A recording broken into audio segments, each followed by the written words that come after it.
Welcome to RG social study. Friends, ये हिंदी का आप लोगों का सेट है और इस सेट में आपको ऐसे ऐसे क्वेश्चन देखने को मिलेंगे कि जब ही आप क्वेश्चन का क्वालिटी देखते चलिएगा तो आपको पता चल जाएगा कि इस सेट से कम 5 से 10 प्रश्न आपको मैट्रिक एग्जाम में आना ही आना है। हम तो इसलिए कहेंगे कि आप एक बार सभी प्रश्नों को बारीकी से देख लीजिएगा कि इसमें प्रश्न का क्वालिटी कैसा है। हमको लगता है कि इसमें से 10 प्रश्न बिल्कुल ही आएगा, इसलिए प्रश्न को बिल्कुल मत छोड़िएगा और एक एक प्रश्नों को बारीकी से देखते चलिएगा। इसलिए आप वीडियो तो बहुत देखे होंगे या बहुत चीज पढ़े होंगे, लेकिन इसमें का जो प्रश्न सेट किया हुआ है बिल्कुल काबिले तारीफ है। इसलिए आप बिल्कुल एक एक प्रश्नों को ध्यानपूर्वक देखते चलिएगा ताकि एक भी प्रश्न आप मैट्रिक एग्जाम में नहीं छोड़ सके। तो चलिए फ्रेंड्स, इस वीडियो को शुरू करते हैं, लेकिन उससे पहले फ्रेंड्स वीडियो को एक लाइक जरूर कीजिएगा और साथ ही अगर चैनल पर नए हैं तो चैनल को सब्सक्राइब करके बेल आइकन को प्रेस कर दीजिएगा ताकि आगे आने वाली किसी भी वीडियो का नोटिफिकेशन यानी कि मैसेज आपको मिल सके। तो चलिए वीडियो को हम लोग शुरू करते हैं। तो चलिए पहले प्रश्न को हम शुरू करते हैं कि जाति प्रथा स्वाभाविक श्रम विभाजन नहीं है क्योंकि यह मनुष्य की रुचि पर आधारित नहीं है। ऑप्शन डी सही है। सवाल नंबर 2 देखेंगे। सवाल नंबर 2 है कि सेनों ने अपने सिद्धांतों को क्यों बदल लिया था। सेनों ने अपने सिद्धांतों को क्यों बदल लिया था। इसका सही जवाब होगा ऑप्शन सी, खोखा के दुर्ललित स्वभाव के अनुसार। सवाल नंबर 3 है कि मानव मस्तिष्क की उत्कृष्टतम उपलब्धियों का सर्वग्रामी साक्षात्कार किस देश ने किया है। ऑप्शन ए रूस, बी जापान, सी भारत और डी अमेरिका। इसका सही जवाब होगा ऑप्शन सी भारत। सवाल नंबर 4 है कि गुणाकर मूल्य की प्रारंभिक शिक्षा किस परिवेश में हुई थी। गुणाकर मूल्य की प्रारंभिक शिक्षा किस परिवेश में हुई थी। इसका सही जवाब होगा ऑप्शन बी ग्रामीण परिवेश में। सवाल नंबर 5 है कि अमोघ वर्ष कौन था। अमोघ वर्ष कौन था। इसका सही जवाब होगा ऑप्शन बी प्रख्यात राष्ट्रकूट राजा। सवाल नंबर 6 है कि बहादुर शीर्षक कहानी के कहानीकार हैं, यानी कि इस शीर्षक के कहानीकार कौन हैं। इसका सही जवाब होगा ऑप्शन ए अमरकांत। सवाल नंबर 7 है कि बिरजू महाराज किस घराने से आते हैं। बिरजू महाराज किस घराने से आते हैं। इसका सही जवाब होगा ऑप्शन ए लखनऊ घराने से। याद रखिएगा, बिरजू महाराज जो हैं वो लखनऊ घराने से आते हैं। सवाल नंबर 8 है कि अशोक वाजपेयी का मूल निवासी कहाँ है। अशोक वाजपेयी का मूल निवास कहाँ है। Option A Madhya Pradesh, B Chhattisgarh, C Uttar Pradesh और डी राजस्थान। इसका सही जवाब होगा ऑप्शन ए मध्य प्रदेश, यानी कि अशोक वाजपेयी का जो मूल निवास है वो है मध्य प्रदेश। सवाल नंबर 9 है कि अशोक वाजपेयी की माता का नाम क्या है। अशोक वाजपेयी की माता का नाम क्या है। इसका सही जवाब होगा option C Nirmala Devi. Clear है। चलिए सवाल नंबर 10 है कि किस मछली की आंखों में लेखक अपनी छाया देखना चाहता था। किस मछली की आंखों में लेखक अपनी छाया देखना चाहता था। इसका सही जवाब होगा ऑप्शन ए नीचे दबी हुई मछली, यानी कि लेखक जो है नीचे दबी हुई मछली की आंखों में अपनी छाया देखना चाहता था। सवाल नंबर 11 है कि किस मछली की आंखों में झांकने से अपनी परछाई नहीं दिखती। इसका सही जवाब होगा ऑप्शन बी मृत मछली, यानी कि मृत मछली की आंखों में झांकने से अपनी परछाई नहीं दिखाई देती है। सवाल नंबर 12 है कि साहनेय की उपाधि किसे दी गई। याद रखिएगा, ऑप्शन को साहनेय नाम याद रहना चाहिए कि साहनेय की उपाधि किसने दी। तो इसका जो सही जवाब होगा ऑप्शन डी होगा सहनाई को, यानी कि सहनाई की उपाधि जो है सहनाई को दी गई थी। क्लियर है। सवाल नंबर 13 है कि बिस्मिल्लाह खां के बड़े भाई का नाम क्या था। बिस्मिल्लाह खां के बड़े भाई का नाम क्या था। इसका जो सही जवाब होगा ऑप्शन बी होगा शमसुद्दीन। सवाल नंबर 14 है कि गांधी जी की पत्नी का नाम क्या था। गांधी जी की पत्नी का नाम क्या था। इसका सही जवाब होगा ऑप्शन ए कस्तूरबा गांधी। सवाल नंबर 15 है गांधी जी की माता का नाम क्या था। गांधी जी की माता का नाम क्या था। इसका सही जवाब होगा ऑप्शन बी पुतलीबाई। सवाल नंबर 16 है कि घनानंद किसके द्वारा मारे गए। घनानंद किसके द्वारा मारे गए। तो इसका जो सही जवाब होगा ऑप्शन डी होगा कि नादिर शाह के सैनिक के द्वारा। घनानंद जो हैं नादिर शाह के सैनिक के द्वारा मारे गए थे। चलिए सवाल नंबर 17 देखते हैं। सवाल नंबर 17 है कि घनानंद किस बादशाह के यहाँ मीर मुंशी का काम करते थे। घनानंद किस बादशाह के यहाँ मीर मुंशी का काम करते थे। इसका सही जवाब होगा ऑप्शन डी मोहम्मद शाह रंगील के यहाँ।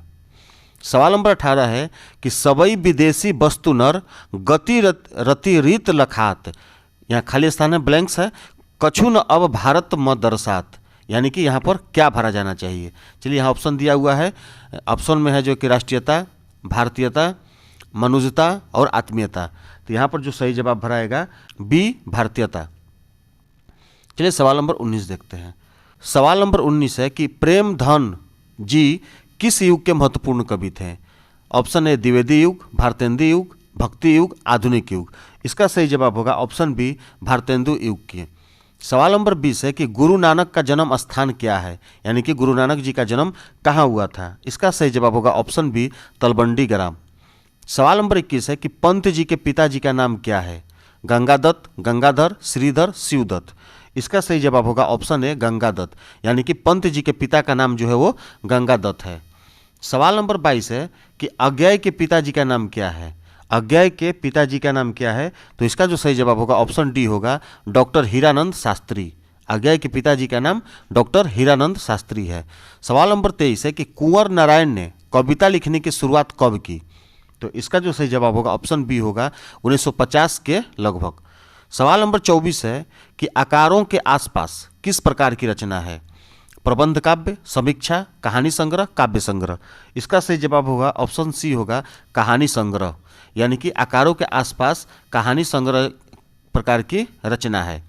सवाल नंबर 25 है कि डंगवाल जी ने कॉलेज में अध्यापन कब से आरंभ किए? सवाल नंबर 25 का ऑप्शन सही होगा सी, 1971 ईस्वी में।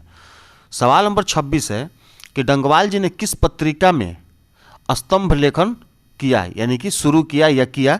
इसका जो सही जवाब होगा ऑप्शन बी होगा, अमृत प्रभात, यानी कि डंगवाल जी ने अमृत प्रभात नामक पत्रिका में स्तंभ लेखन किया था। सवाल नंबर 27 है कि अनामिका ने एमए किस विश्वविद्यालय से किया? बिहार विश्वविद्यालय, दिल्ली विश्वविद्यालय, रांची विश्वविद्यालय और डी पटना विश्वविद्यालय। इसका जो सही जवाब होगा ऑप्शन बी होगा, दिल्ली विश्वविद्यालय। सवाल नंबर 28 है कि कवयित्री अनामिका किस कॉलेज में प्राध्यापिका हैं? इसका सही जवाब होगा option A, Satyavati college. Clear है। सवाल नंबर 29 है कि जीवनानंद दास किस भाषा के रचनाकार हैं? इसका सही जवाब होगा ऑप्शन सी, बंगला, यानी कि जीवनानंद दास जो हैं वो बंगला भाषा के रचनाकार हैं। चलिए आगे देखते हैं सवाल नंबर 30। सवाल नंबर 30 है कि कवि क्या सूखने की बात कहता है? कवि क्या सूखने की बात कहता है? इसका सही जवाब ऑप्शन डी होगा, मदिरा। सवाल नंबर 31 है कि दही वाली मगम्बा कहानी किसे संदेश देती है? माताओं, पुत्रियों, बहुओं, छात्रों। इसका सही जवाब होगा ऑप्शन सी, बहुओं, यानी कि दही वाली मगम्बा बहुओं को संदेश देती है। सवाल नंबर 32 है कि मगम्बा के परिवार के कुल कितने सदस्य थे? ऑप्शन सी सही है, 4, यानी कि मगम्बा के परिवार के कुल 4 सदस्य थे। सवाल नंबर 33 है कि ढहते विश्वास कहानी का प्रमुख पात्र कौन है? इसका सही जवाब होगा ऑप्शन ए, लक्ष्मी।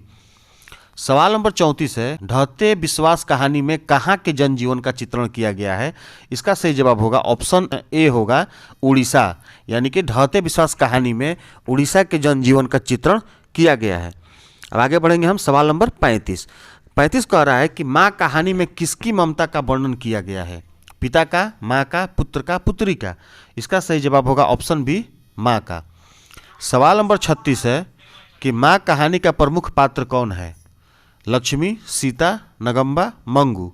इसका सही जवाब होगा ऑप्शन डी, मंगू, यानी कि माँ कहानी का प्रमुख पात्र जो है वो है मंगू। सवाल नंबर 37 है कि नगर कहानी का कहानीकार कौन है? नगर कहानी का कहानीकार कौन है? ऑप्शन ए सही होगा, सुजाता। सवाल नंबर 38 है कि नगर कहानी का प्रमुख पात्र कौन है? इसका सही जवाब होगा ऑप्शन बी, पपाप्ती। सवाल नंबर 39 है कि सीता को अपने ही घर में कैसा महसूस होता है? इसका सही जवाब होगा ऑप्शन ए, घुटन, यानी कि सीता जो है अपने ही घर में घुटन महसूस करती है।